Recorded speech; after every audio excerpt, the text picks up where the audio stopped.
Sorry about that. I had to yawn out the leftover boredom from watching Public Enemies today. That's right, I said boredom. Public Enemies was a lot way different than I expected it to be. The trailers played it out to be about John Dillinger and robbing banks and the feds trying to catch him, and yeah, that was in the movie, but it seems like the focus was more on Dillinger and Billy, his girlfriend, instead of, what I really think they should have made the movie about.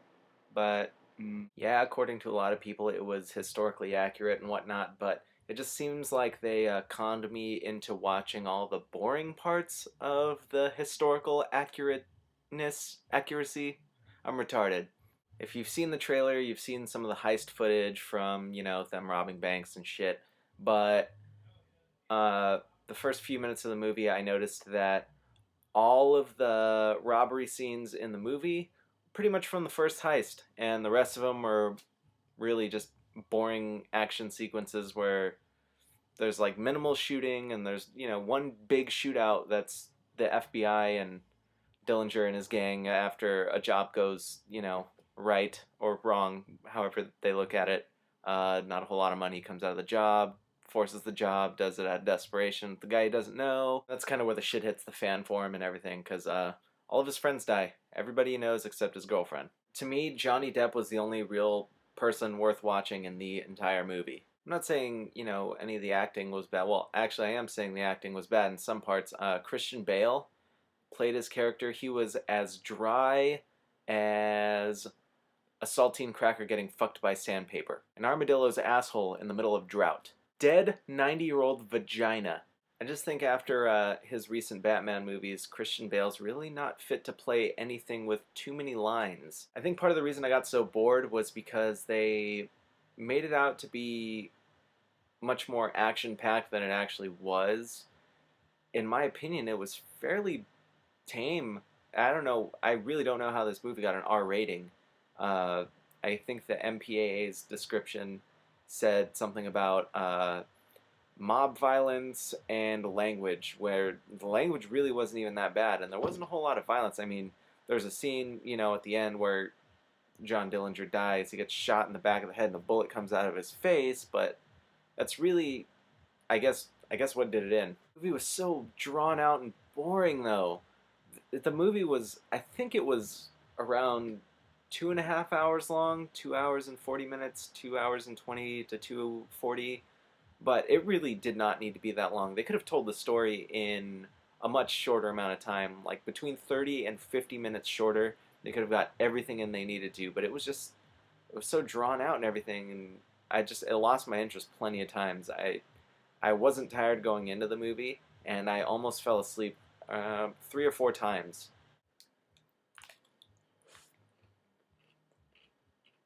So first part I liked. Dillinger springs his friends, sneaks guns in. They all get guns, and the movie pretty much starts with just an awesome shootout. And one of his friends dies. So unfortunate. He pushes another guy out of the car because it was his fault. Um, yeah, it was. It actually that was. I started off this movie with that scene, and I was like, "Holy crap, this movie's gonna be awesome!" And I didn't really find out until about a third of the way through that it was super boring. Awesome part number two. Keep in mind these aren't in any particular order. John Dillinger springs himself from a jail with a fake gun. Not even a real gun. It looks like it's carved out of wood, which makes me wonder when he held it up to the guard's neck, he didn't, couldn't tell that it was fake, but it was still pretty badass. Sprung himself with a fake gun. Yeah. Badass part number three. Talks his girlfriend into going with him and quitting her shitty coat checking job. The way he did it, smooth as fuck. Badass scene number four.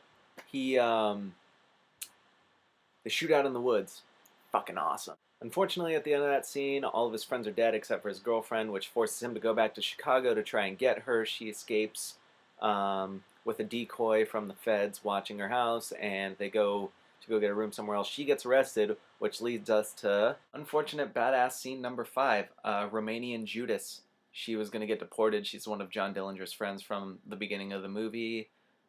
She sells him out to the feds, tells him that he's going to be watching a Clark Gable mob flick with them, and they kill him at the end. Shoot him a bunch of times right through the face, and he dies. But if you knew anything of the historical significance about John Dillinger, you know that's where he died, and you knew it was coming anyway. I think the last line of the movie is really good. It redeemed a lot of the rest of the movie for me, but again, I really wish I could have waited to see it on, DVD. I probably would have been better, especially because I saw it in such a crappy setting. The theater I normally go to is playing it on their smallest screen in a room where the screen isn't even centered with everything. It's actually off to the side. Actually, on the screen, it's going to look this way. So that might have attributed to it. The surround sound really wasn't that great, but still, I don't think seeing it on a bigger screen and having better sound really would have made it that much better. So I'm going to go ahead and rate this one 7 out of 10 Dino Buddies. That's, I guess, going to be my rating system from now on. So I recommend not even paying the matinee price to see it. Just wait until it comes out, or not that I condone it, but pirating. This is Josh Martinez with the Spoiler Review.